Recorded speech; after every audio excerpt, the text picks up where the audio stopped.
Welcome to Appalachia Rising. Once again, this is a podcast where we pay attention to the great things that are happening inside Central Appalachia. And today I have with me an interview that I've wanted to do for a long time. Donovan Blackburn is a great friend. He's a good friend of the university where I work. And we have been cooperating on a variety of projects for a long time. And I finally got him to sit down in a chair, so I'm really happy about this. Donovan Blackburn, he's the Chief Executive Officer at Pikeville Medical Center. It's good to have you with us today. Well, my pleasure. I appreciate the invitation. It's always a pleasure to sit down with my good friend and talk business and about the wonderful things that's going on within the region and certainly within our community. So appreciate the invitation. Yeah, absolutely happy. And so this whole podcast really is about trying to find ways to broadcast and to tell people about the innovations that are happening inside Appalachia. You know, just the other day, and this will air sometime later, but from our perspective, just the other day they aired another broadcast of another drug bust inside Appalachia, and it seems like that's all you hear about what's taking place here. But there are so many good things happening here that the world needs to hear about. So I want you to talk a little bit about the hospital, and I'm going to start with the big ticket item, and then we can go away from there. Sure. You announced about 6 months ago that you are opening a children's hospital inside Pikeville Medical Center. Talk about that. You know, this is something that is near and dear to my heart, and for several reasons. One, you know, growing up in this community, and Pikeville Medical Center has had such a great name. Before that, Pikeville Methodist, but growing up, more often than not, any pediatric care or a child had to be sent away. You had to go to either Cincinnati, Charleston, Lexington, mainly Cincinnati. And again, these are great programs that we actually have relationships with. How far is Cincinnati from us for people who don't know? Well, Cincinnati from here is a 3.5-hour drive. Exactly. And so we count drive time instead of miles, simply for the fact that we're in the mountainous terrain, and it takes a little longer when you're traveling places like the mountain parkways, you know. So, which was one of the reasons really that the hospital elected to partner with a med flight system, is because we had so many of our peds, our kids, that were having to be flown out of the area when there's an emergency exists. You know, I gave an example not too long ago. You know, one of our police officers, a great guy, his son was up back around Halloween, setting up a trail program where they go up and do a haunted trail, I think, to raise money. And his son reached down, was out there volunteering and setting up, and got bit by a copperhead. So, you know, here's a child that comes to us. Unfortunately, we're not prepared to even take care of something such as that. So we had to call poison control to get the first administration of the med, the anti-venom. But then again, had to fly the patient out. You know, there's example after example after example of that. So what we want to do is to create a program and start, in essence, from the foundation up, because unfortunately, in any field, as you well know, you can't be everything to everyone right off the bat. So you kind of start small. So again, growing up and knowing that people have to leave the region for so many things that Pikeville Medical specifically has really focused on, over the cardiac, cancer, I can go on and on and on. But pediatric, nobody in the region has looked at that. So there's an opportunity of not only taking care of our kids, but also it's a great opportunity to grow jobs and create another field for you and I to work on, to try to create nursing and doctors and all the other folks that take care of our kids. And then the other piece that I always like to mention is that, you know, I'm a grandfather. I've got a 21-month-old granddaughter. She's the apple of my eye. She's my world, but she has sensory disorder. And again, every other week we're making trips to either Lexington or Cincinnati for her therapy. So again, there's just some basic needs, and then there's the copperhead bite type of need that we need to address. So one of the things that a lot of hospitals face with Medicaid, Medicare, CMS, is that it's what's known as provider-based billing. So any product that you can bring on your campus, there's a much higher level of billing to be able to bill it. And is it that hospitals are trying to make money? No, margins are so minimal, you have to at least break even. So building a clinic off-site actually ends up costing a hospital money. Bringing it on your campus, it gives you a much greater opportunity to actually break even. So when you're making investments in new physicians and doctors and you don't have an actual practice built yet, then there's a tremendous cost associated with that. So for a few years, it becomes a loss leader to a hospital to enter into a new service line. So what we decided to do is actually where we're sitting today. We're in our new administrative office. Right. The intent was to look through the hospital. Believe it or not, we manage about 1.7 million square feet total. The hospital itself is over 1 million square feet, but we're out of space. We have no more room. Matter of fact, we've got people that's really using some office space 3 days a week, and the 2 days they're off, we're letting somebody else use that space too, clinic space. So trying to be as innovative as we possibly can to get the best out of what we have, but still to offer the specialty lines that we need. So the pediatric, the intent originally was looking at the way the clinic was set up, because Pikeville Medical, we have OB with peds, pediatric. So what you don't want is a sick child sitting beside of an expecting mother. Exactly. So the first thought was we needed to separate them. But then as we looked at the facility, how can you separate them? Because you need a lot of space to do a clinic. The administrative office, our HR department, our mail room, and our lab, about 38,000 square feet was being occupied. So we've moved all those facilities, well, most of them, all but the laboratory. And our board of directors just met yesterday and approved, we're going to be moving our lab up to our 11th floor. And there's some reasons for that as well that benefits both the patient and the hospital. You put somebody up where the cafeteria is. A lot of people come in where they're not, they can't eat, they can't drink before they have to do their labs. Right. It makes it a little bit more convenient. Plus, we're putting the lab in the clinic itself because, again, 90% of the people that go to clinic usually walk out with some type of draw or lab or something they have to have. So by moving all that out and opening up almost 40,000 square feet, gives us the opportunity to bring a service line in-house that really means more to the community than it does to the bottom line. There's a lot of services that we could pursue that would probably pay a higher reimbursement, but we have an obligation to the community that we take care of the sickest of the sick because of the line of specialties that we serve, with our cancer center and our heart institutes, two of our bigger, but what we don't do, again, is take care of our children, and our children is certainly our future. So the intent is I've been working directly with the governor's office and with Congressman Rogers' office, and we have some grant money that we've applied for that we've gotten some assurances that we're a great candidate for that. So we're waiting for the award date to pass. But in the meantime, we are we're taking our emergency room department, and we're getting our ER, we call it the ED, is why I was hesitating, but the emergency department, the ED, and we're getting a lot of our staff there certified for peds. So there's some services that we're going to be able to offer prior to that. And then we just met last week.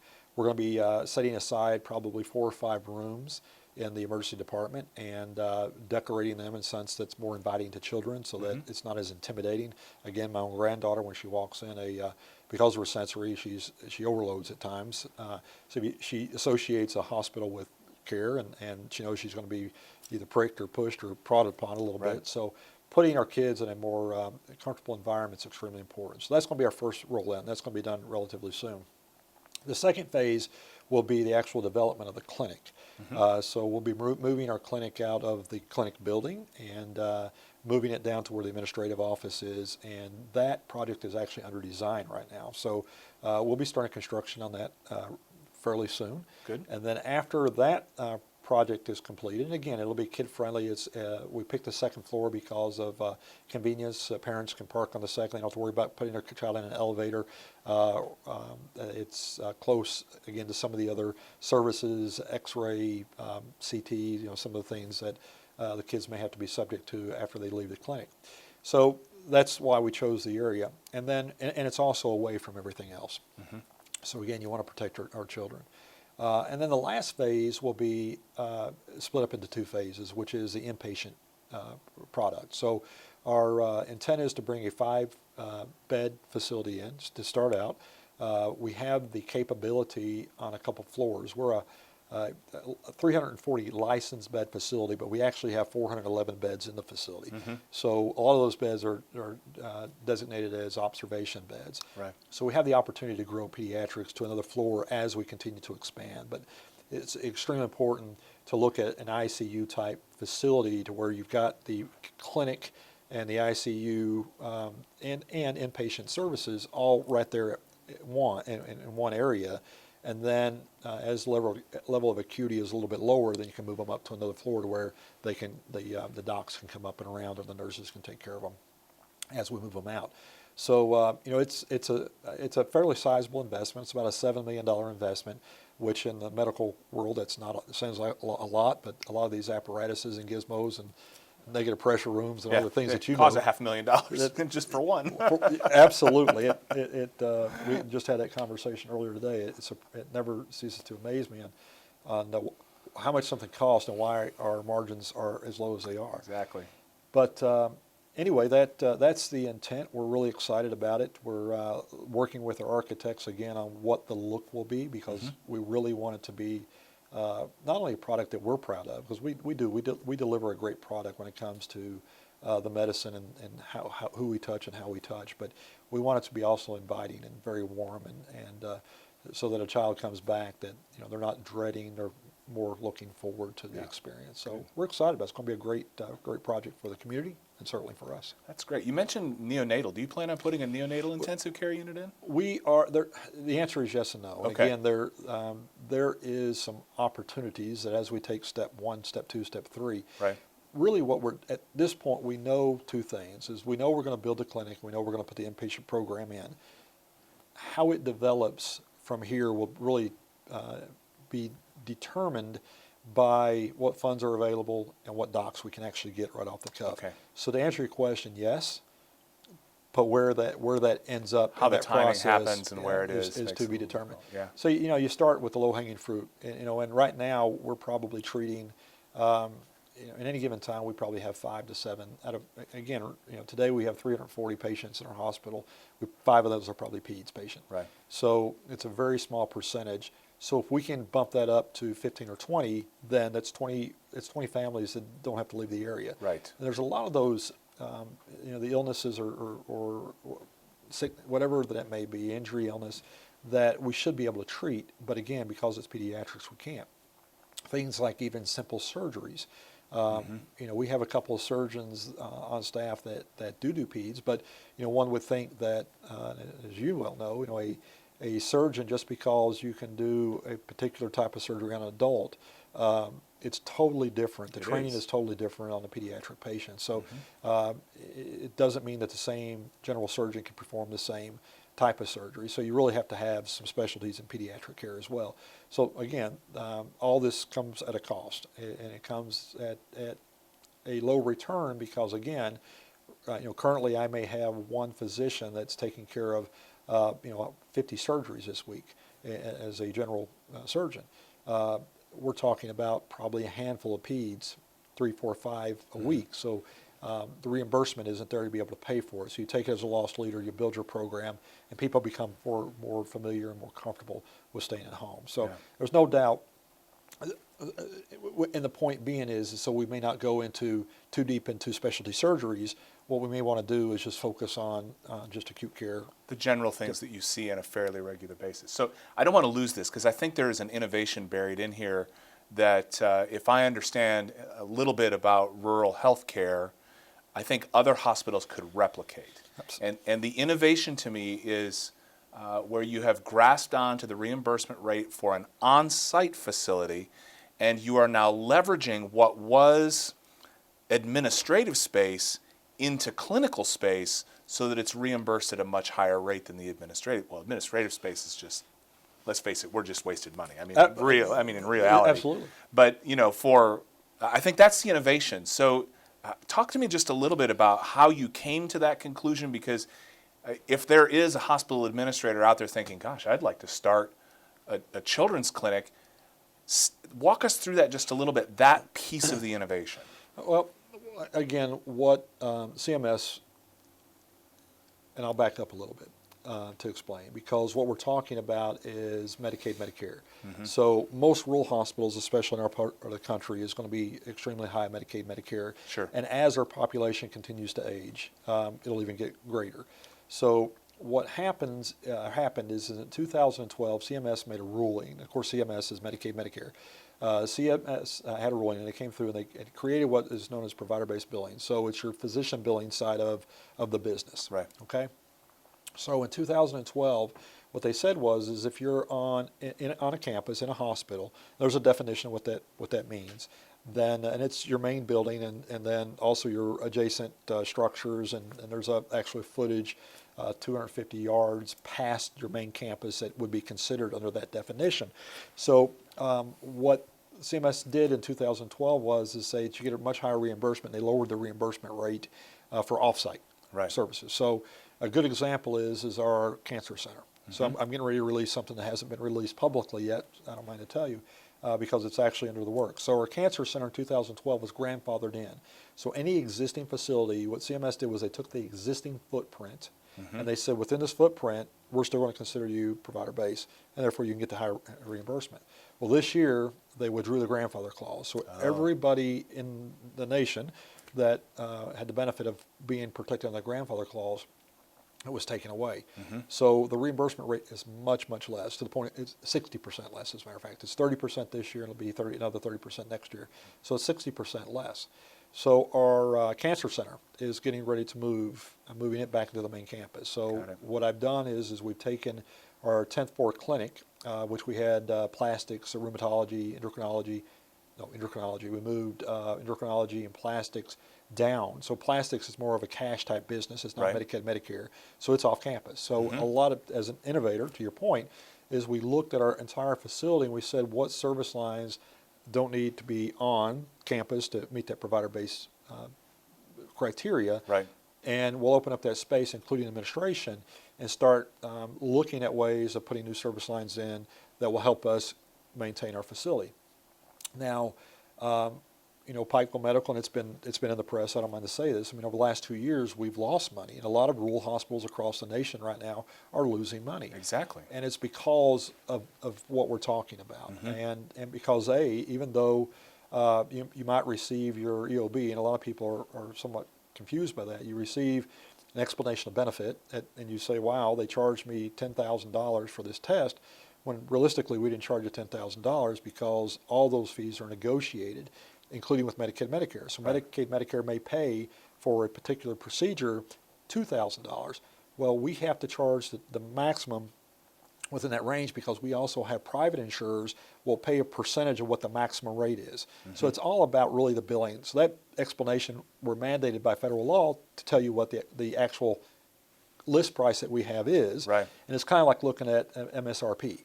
It's not really the real price. It's like looking at tuition at a college. I understand the same thing. It's the same thing.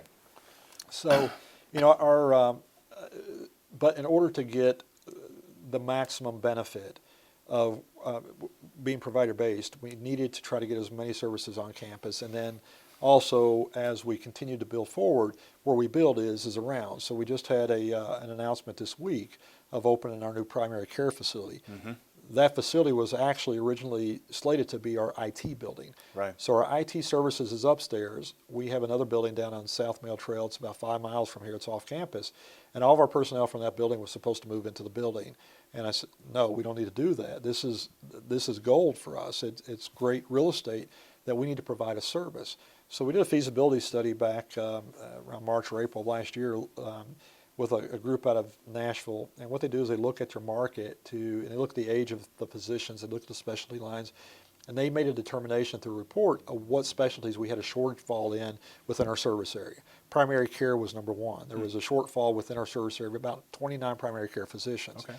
I just read a report actually yesterday with local media talking about the same thing, the massive shortfall in primary care. So taking IT out of a building that's out of campus and putting primary care in, higher sense of reimbursement, but most primary care physicians we actually lose money on because most of them are off base. They're usually not in your hospital. They're in clinics. Yeah. So most clinics, so when we put clinics in places like Whitesburg and Prestonsburg and Martin and those places, those are lost leaders for us. We understand that there's a need in the community, so you have to put primary care out to make sure that you're going to the community that can't afford to come to you. But on the same sense, it's not really a money maker for the hospital. You end up losing money because you've got investments in whatever capital building, et cetera, et cetera.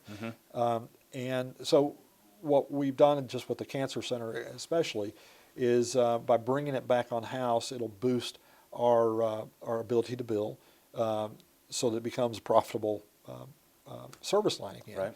And then, which is secondary to the reason that we're looking at bringing these services on campus, is then our cancer program has grown. You know, unfortunately, we live in a part of the country that cancer and cardiac care and respiratory issues we rank some of the highest in the nation.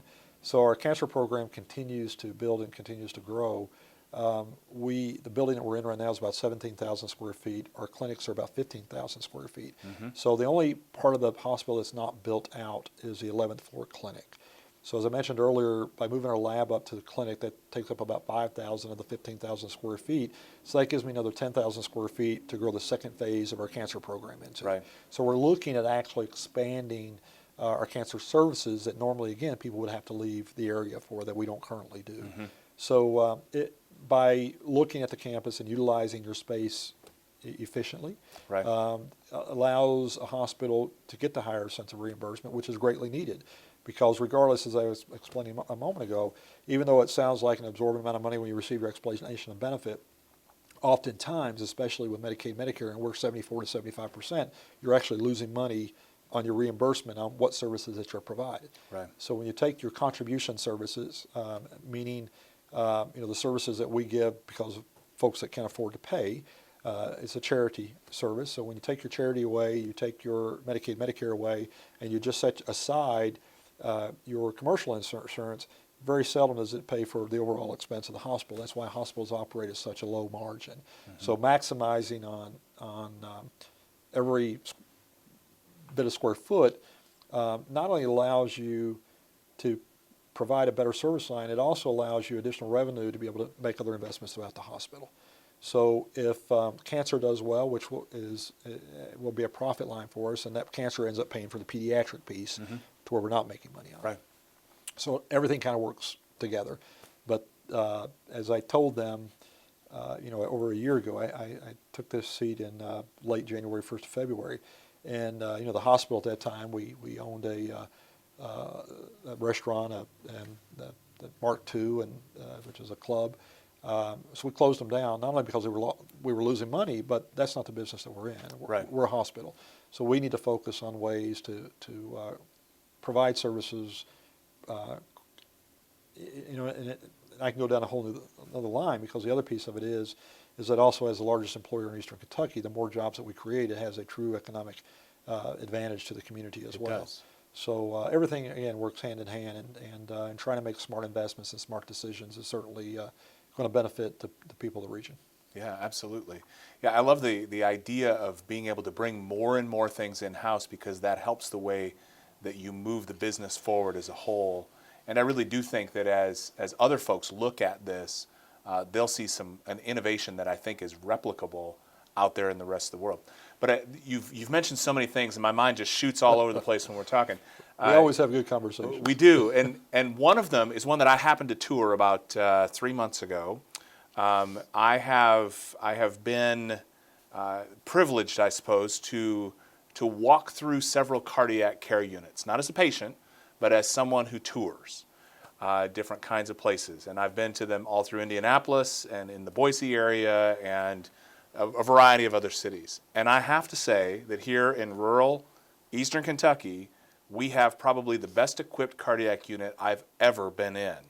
How in the world did you pull that off in Eastern Kentucky? Well, one of the things that I greatly admire our past administrator for is that the hospital has had a reputation of buying the best equipment. And because, and the thought is that for too long, Eastern Kentucky has been slighted.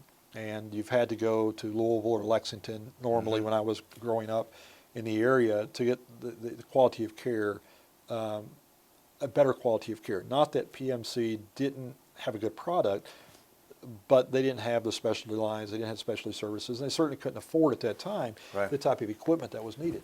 So they invested, and the board made it very clear that they wanted to really make a statement. Now, our heart and vascular programs, which again, when you look nationwide, unfortunately, we've got a lot of sick people in our region.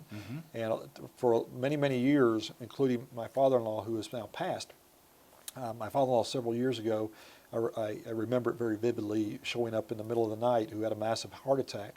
And there's a long story behind it, but it kind of plays to your question. But at the time, PMC had a cardiac program, but it wasn't to what you're talking about. So when they brought him in, the surgeon wasn't here. He was on call, and he got tied up, and he couldn't come in at that time. So they told my father-in-law he had an hour to live. They put him on the meds, and he was laying down. We were sitting there praying over him, and so they called and said that the doc's not available, and that we're going to have to get you out of here. So they called MedFlight, and MedFlight, we waited, and they never came.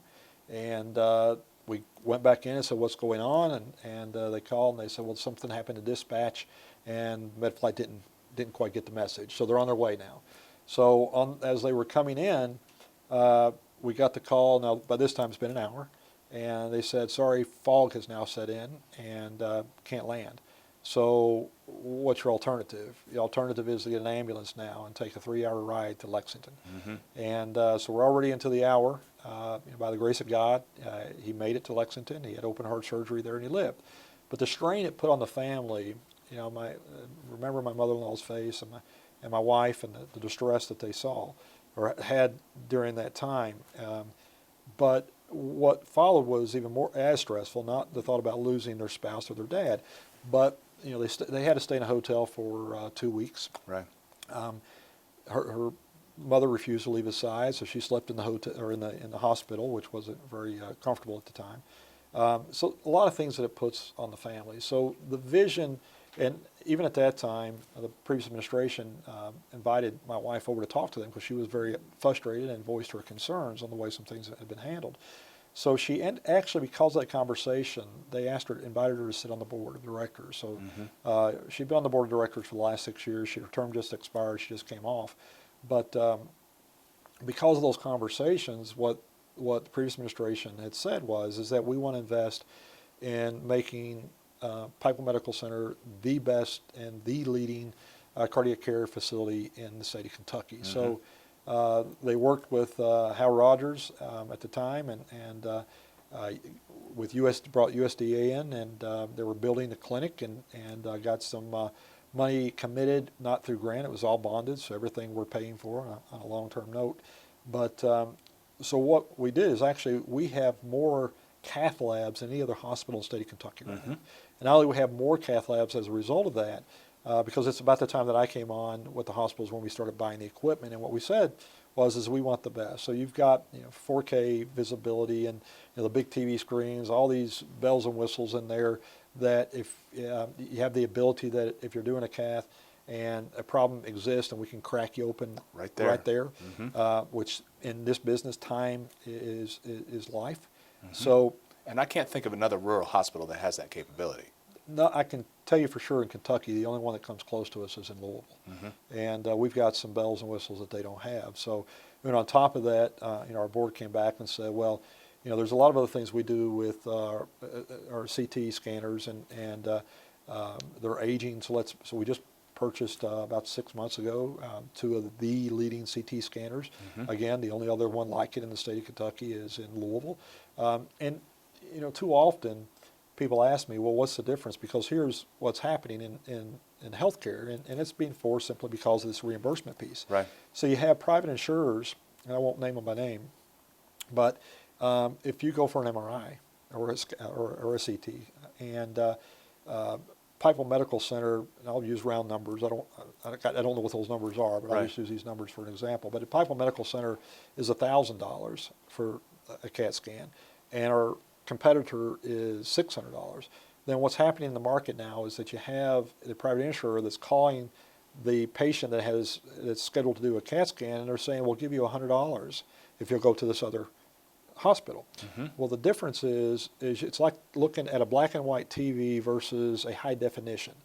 our CTs can see through the organs and around them. So if you have a mass or if you have cancer of some sort, that couple $100 is not worth Right. the savings of what your life is worth. So the reason we made those investments, and we're not talking about a huge difference in the pay, but just like any other product, if you buy a car, you got to pay for it. That's right. We buy a CT, we got to pay for it. Mm-hmm. But so those type of investments have been made. And then one of the things that happened when I first came on board, and we've got an excellent team and board, they came to me and said, we were going to build this new heart institute, and the intent was that the heart institute was going to be costly, but if we wanted to mirror what we were doing in the cath labs, we needed to make the investment. Mm-hmm. So we already had USDA monies assigned to it, but hadn't done any draw or any intent. So we went ahead and had a meeting and looked at our facility and elected it was the right thing to do for the community. So we have a $32 million expansion currently going on that will mirror a lot of what you see in a cath lab. A lot of the new equipment that's coming in, state of the art, top of the line. The way everything is set up for movement is going to be great. So, in our business, we have to talk this way because it is in essence a business. We have a great product that the outcome is to save people's lives. Mm-hmm. But last month, we just ran a Tier 1 campaign over the last 3 months talking about our Heart and Vascular Institute and the benefit of our stroke program and our cath labs and et cetera. But we just had 2 back-to-back record-breaking months in our heart and vascular program because of the quality of care that we're delivering. Yeah. Not to mention, the first physician that I recruited was a cardiothoracic surgeon. Mm-hmm. My very first doc, Dr. Deal, is a great doc. So we really have assembled this great team, and we've given them all these tools to keep people home. Yeah. So where is the repayment? The repayment is, and how you're able to pay for this, is by driving your volumes up. And it's not that we wish ill on anybody. We're just blessed and thrilled that we're here to be able to take care of you because, unlike myself, we don't want people to leave Eastern Kentucky to have to go for their care. We want them and their family to be able to stay home and take the strain off of a time that's already very taxing. Yeah. So we're excited about the investment and what the finished product will be, which will be, we expect to have it open by, I think, August of next year. Yeah, and that's the underlying innovation, which isn't really even an innovation. People recover better at home than they do far away from home. That's been known for a long time, and being able to bring people back to Eastern Kentucky is a great thing to do. Well, Donovan, we're going to take a break, so we'll be back in just a minute and wrap this up. You're listening to Appalachia Rising, presented by the University of Pikeville.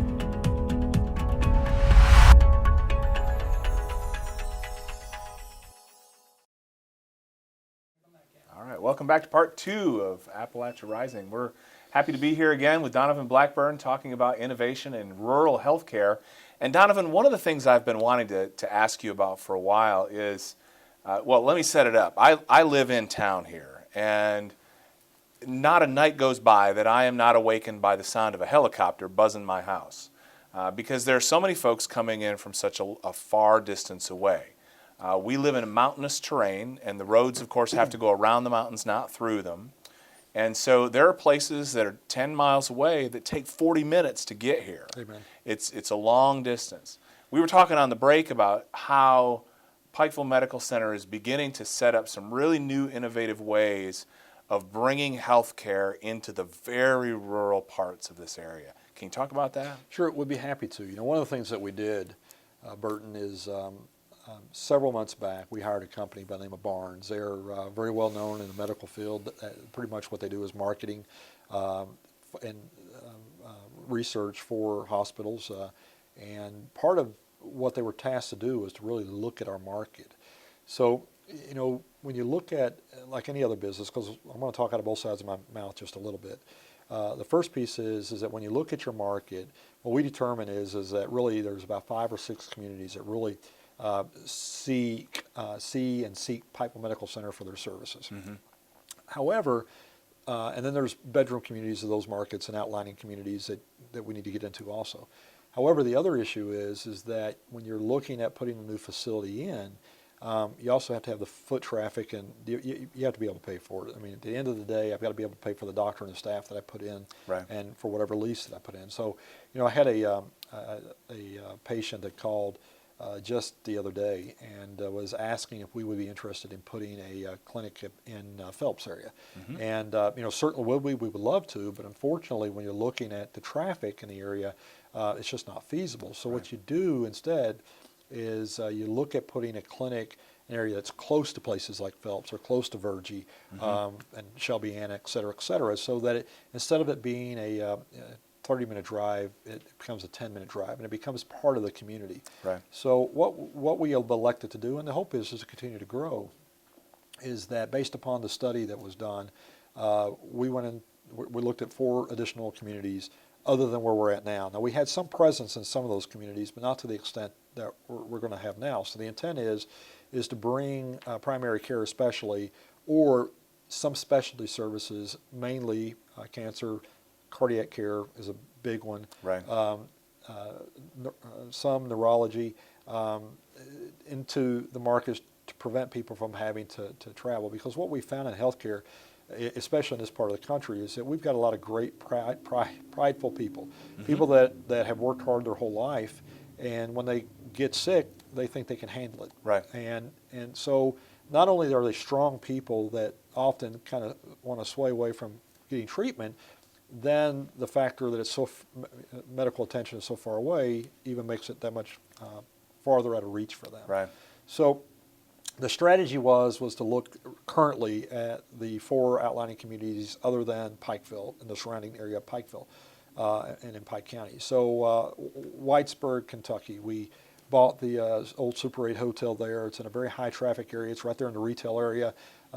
We completely remodeled the downstairs to where, again, we're offering a lot of subspecialty services and specialty lines of services there, because actually Whitesburg we have a great partnership with a lot of the docs there in the area. So Whitesburg actually has a great primary care presence.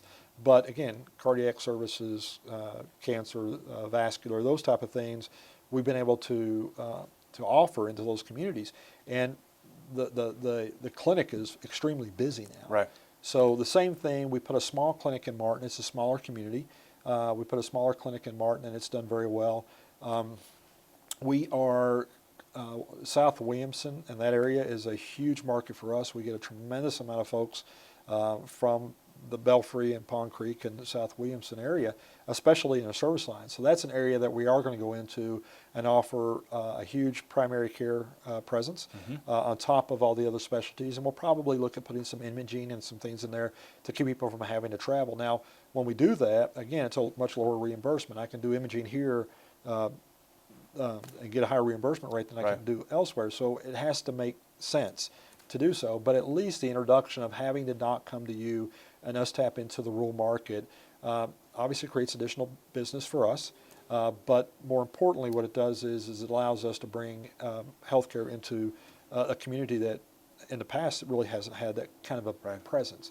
And then one of the markets that we're really excited about, when I mentioned South Williamson, we'll have our facility open there in June, but we're bringing in our first module unit. So we're going to have almost a 9,000 square foot clinic over there, located right in between the Hardee's and the Food City, right off the Mall Hill. So it's across the street from Walmart, high visibility. Right.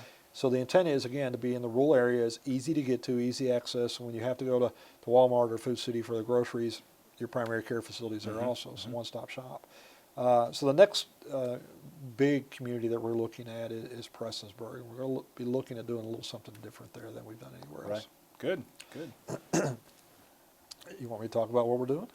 Yes. Talk about what you're doing in Prestonsburg. Sorry, I had to catch my no, it's okay. my breath for a second.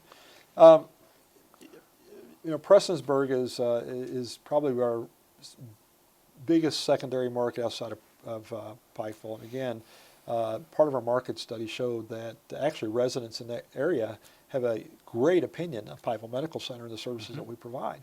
So instead of just putting a primary care clinic in, we're going to build our first urgent care facility. Oh, excellent.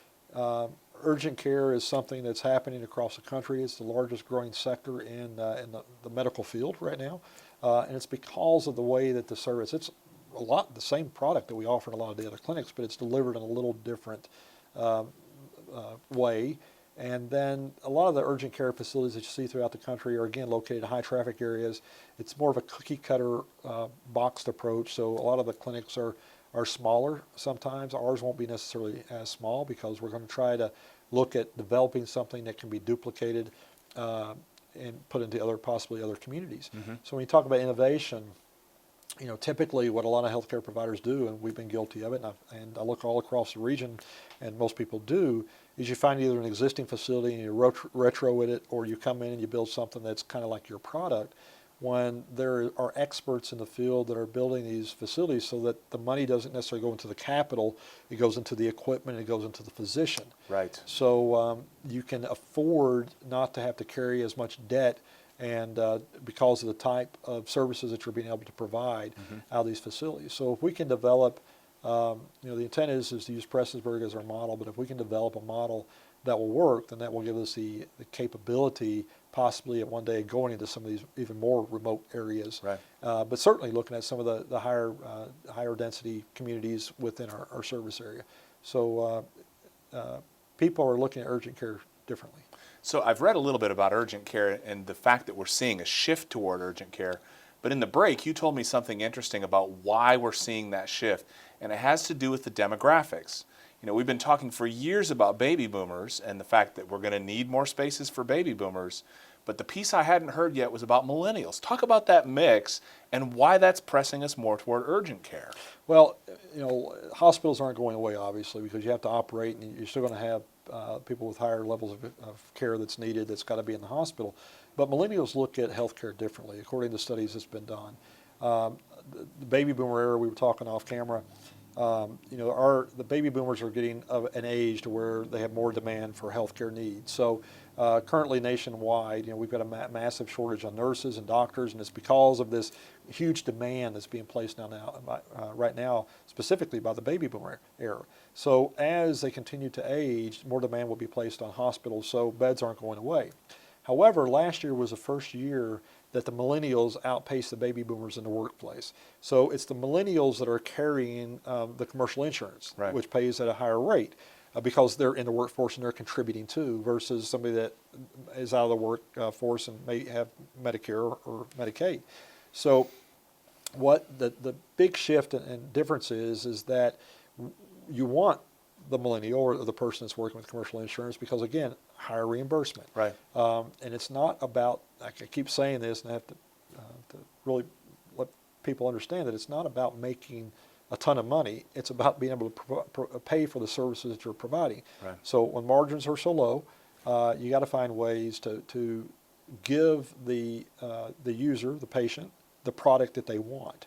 So if you're like me, and I'm 1 year removed from being a baby boomer, I think you're close to that same. Yep, I am. My memory, I think we're about the same age.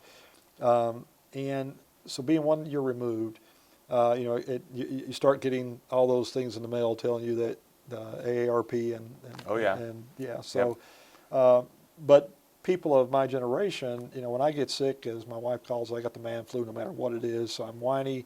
I want somebody to take care of me, and I want my soup, and I want somebody to take my temperature, and I want them to make me feel better. That's right.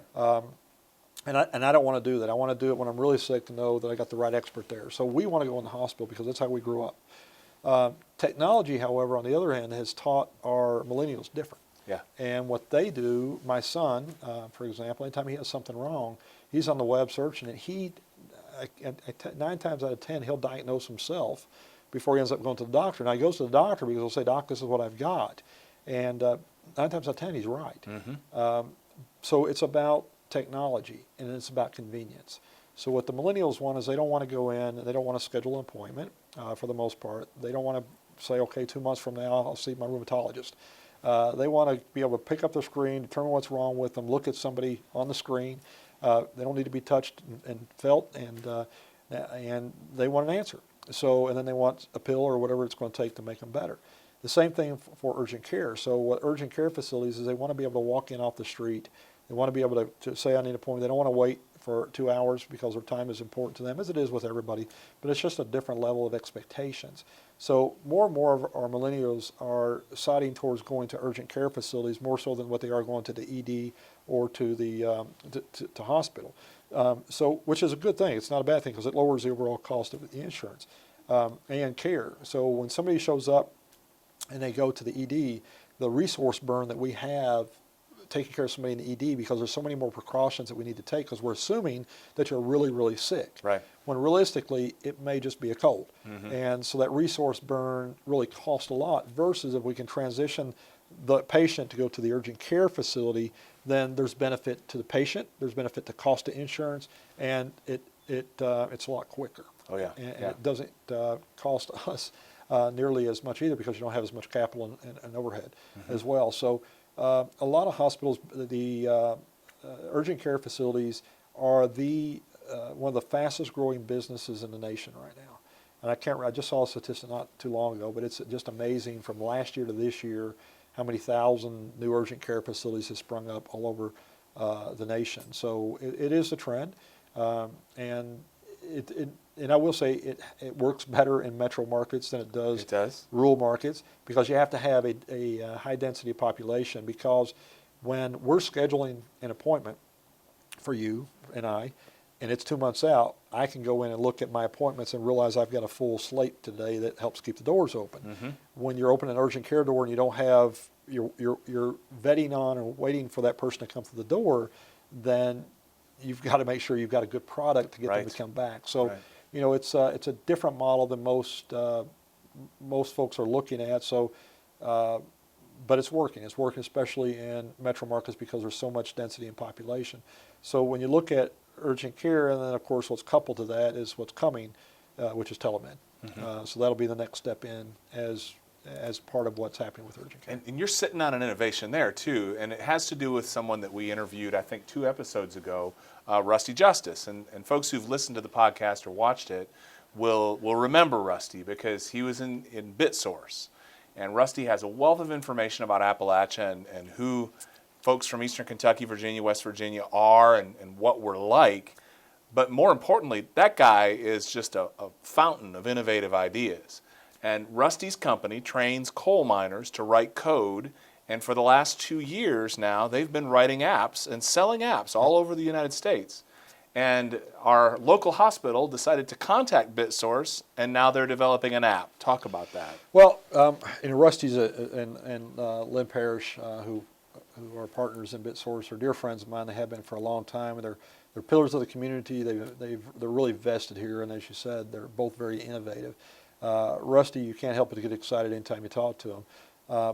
Partly because of that relationship, Rusty's wife, Linda, who's also a dear friend, actually just came onto my board of directors a couple of months ago. So she's been through, I think, 2 or 3 meetings.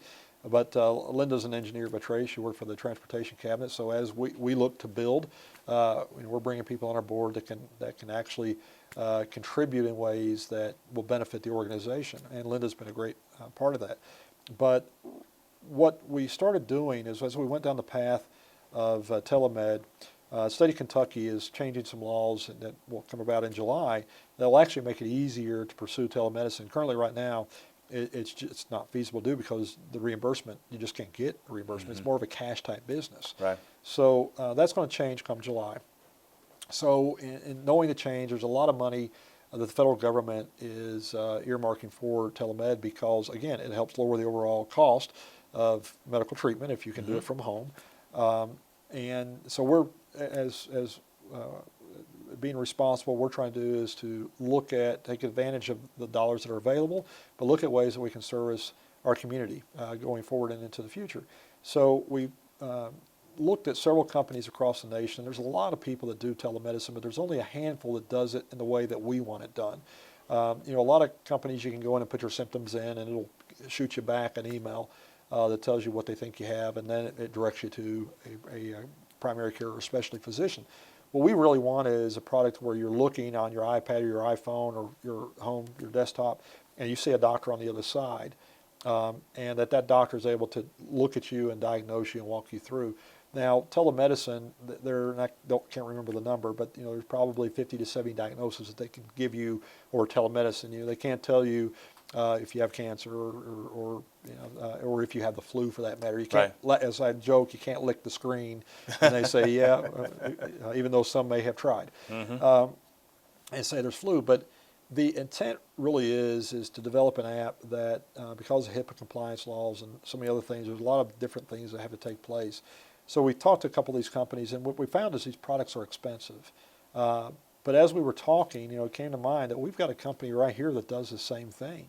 Why not take advantage to whether it's a grant or whether we put seed money in, to allow them to develop an application that we can utilize here locally that will help provide this great service for the community, but on the same sense allow a local company to then brand and market that product all across the country as well, because as I said, there's only 3 or 4 companies that's really doing it to the level that what we're asking them to do. So we've had a couple of meetings with them. We're getting ready to launch into the research and development kind of phase to see what is their capabilities and what product that they think they can deliver. And if everything goes as expected, and I hope it does, then we'll look at pursuing one of these grants and look at developing a product that will really change a lot of how healthcare is delivered throughout our region. And of course, that's just the tip of it. And we all know that, because so many of us are wearing these things now. And this one happens to be a 4th generation. It's just telling me to stand up, by the way, because I've been sitting here too long. But you can do ECGs on these things. There may be an app someday that you lick this, and it tells you have flu. It's coming. I am telling you. Yep. It's amazing at a lot of the technology.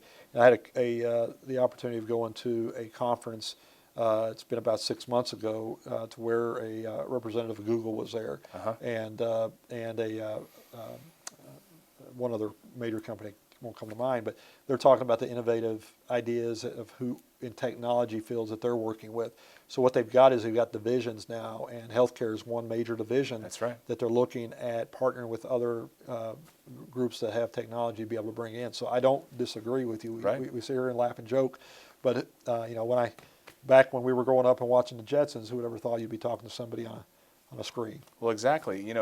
Simple things like, not too long ago, I got a little tube in the mail, and I put a little spit in that, and it came back and it told me all of my genetic profile, the diseases that I'm likely to develop later in my life, and about 25 generations of ancestry, which I hadn't known before, which is just an amazing bit of technology. But if you can do that with that simple kind of test with DNA, there's no reason you can't look for viral infections or bacterial infections, the beginnings of cancer, and a variety of the other biometric markers that we find in various body fluids.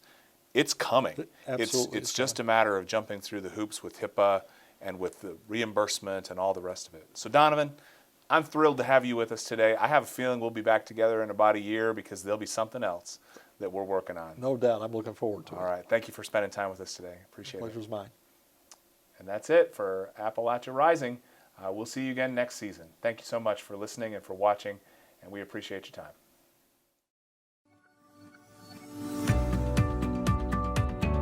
Thank you for joining us on this edition of Appalachia Rising. For more information on this episode or others, visit www.upike.edu/Appalachia Rising.